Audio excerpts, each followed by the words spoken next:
All right, we've got 3 genuinely useful Steam Deck mods, and also I partnered with Handheld DIY to give away a bunch of the mods in this video, so stay tuned on that for how to win. All right, the first actually useful Steam Deck mod is Hall Effect Joysticks. Now, if you haven't heard of Hall Effect Joysticks, they are joysticks that use magnets to figure out where the joystick is versus the regular conventional method.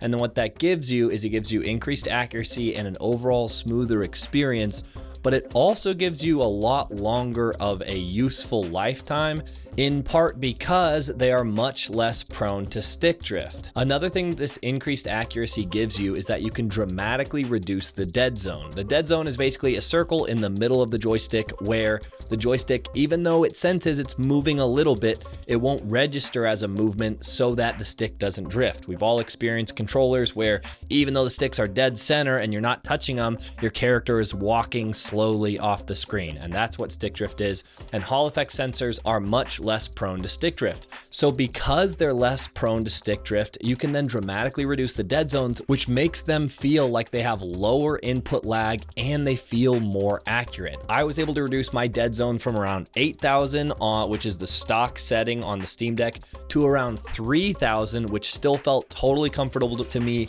There was no stick drift, and yet as soon as I touched the joystick, it moved exactly how I wanted it to move. So this makes the whole system feel like it's more responsive, even though it's not. It's just registering your input a little bit faster because the dead zone in the middle of the joystick is a little bit smaller. And all that in and of itself is really nice, but you can actually take it one step further by adding joystick extenders. Now, not everybody likes joystick extenders because they do change the feel of the joystick, but if you're using something like Hall Effect joysticks, you can reduce the dead zone to something that's tiny.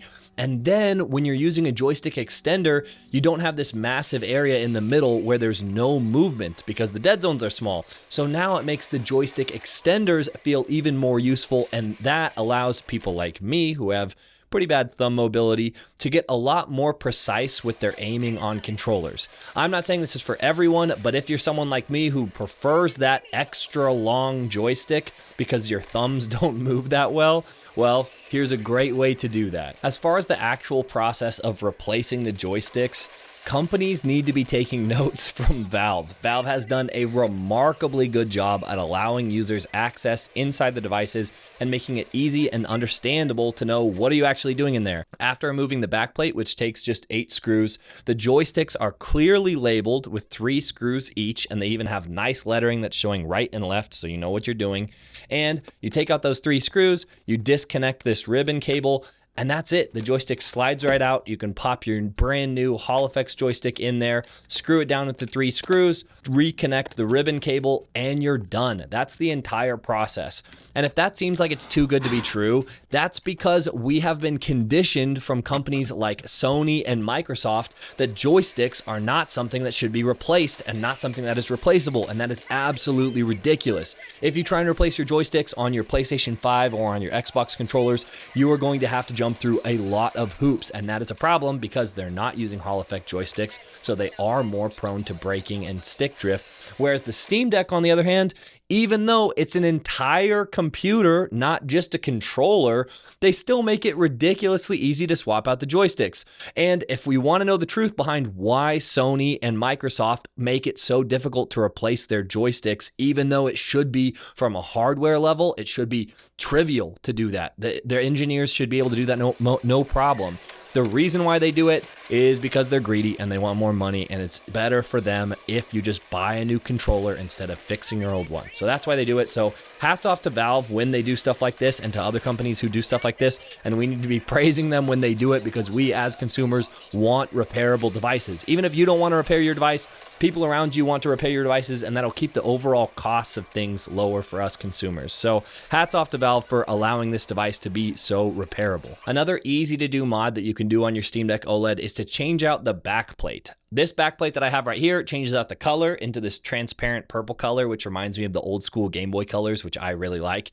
And it also gives better cooling because it has a thermal plate on the back, and it gives you access to a built-in kickstand, which makes it more like the Switch, which is just really convenient. It's actually just better in every way than the original backplate and has almost no downsides. So this thing is awesome. And if you're thinking to yourself, that's too difficult, I don't want to do that work to replace the backplate, let me tell you, it is super easy. All it takes is 8 screws on the back. You unscrew those. You run a kind of a guitar pick clip around the outsides to unclip the plastic bits that are clipped, and it pops right off. It took me probably less than 5 minutes to do, and it should take about that time for anyone. I don't think it's too difficult, and you run very little risk. So as far as mods go, as far as hardware mods go, this is about as easy as you can get. And then once you have the backplate off, it makes it especially easy to access things like the joysticks or your hard drive or anything like that for other modifications. Another mod that I would highly recommend doing, especially if you're already into the internals of the Steam Deck, is replacing your internal storage. When I first bought my Steam Deck, I bought the 64 gig version, and that is just not enough to play a lot of games. In fact, a lot of games, if you just had one game, it wouldn't even fit on there. Like, I have Red Dead Redemption 2, and I love playing it on my Steam Deck.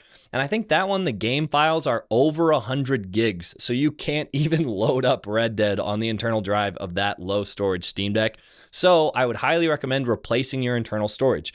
You can buy a 2230 half a terabyte drive, which is what the Steam Deck needs, for around $50 off eBay. And for that price, I think it's well worth it. Valve has made the internal drive really easy to access. After you pop off the back plate, you have a little heat spreader. And once you get under that, you are at your drive. And then it's as simple as swapping it out and putting the new OS on there. There are great videos online, so I'm not going to go into the details, but just know it's not that hard of a process. And it is a less expensive way of getting more storage versus buying it straight from Valve. So I would highly recommend it if your Steam Deck has maybe half a terabyte or lower. Think about upgrading the internal drive. So those are 3 easy to do hardware modifications that can increase both your actual hardware and your enjoyment out of your Steam Deck and Steam Deck OLED. I also partnered with Handheld DIY for this video, and they're going to be giving away both backplates and Hall effect joysticks for people who are watching this video. So if you're interested in that, I'll leave information in the description for how you can join the giveaway, but we should be giving away a few of each, and I have a pretty small channel, so if you just enter in to win, there's a very good chance that you're going to win. So huge thanks to Handheld DIY for sponsoring the giveaway. For the giveaway, we're going to be giving away 3 backplates and 3 sets of Hall effect joysticks, and all you have to do to enter is like this video, subscribe to my channel, and then in this video's comment section, leave a comment that has the word Sam in it. You can say whatever you want in the comment, just make sure it has Sam somewhere in the comment. If you're a winner, I'll reach out to you and get your shipping information and get them shipped out to you ASAP. I will not be asking for credit card information or payment of any kind, so keep that in mind. As annoying as it is, scammers are very real out here on YouTube, so we have to be wary. If someone that looks and sounds like me reaches out asking for money or credit card information, it is not me. This will be completely free to the winners. I know it sounds like I'm beating a dead horse here. I just don't want anyone to get scammed on my channel. All right, thanks for watching the video. I'll see you all in the next one. Peace.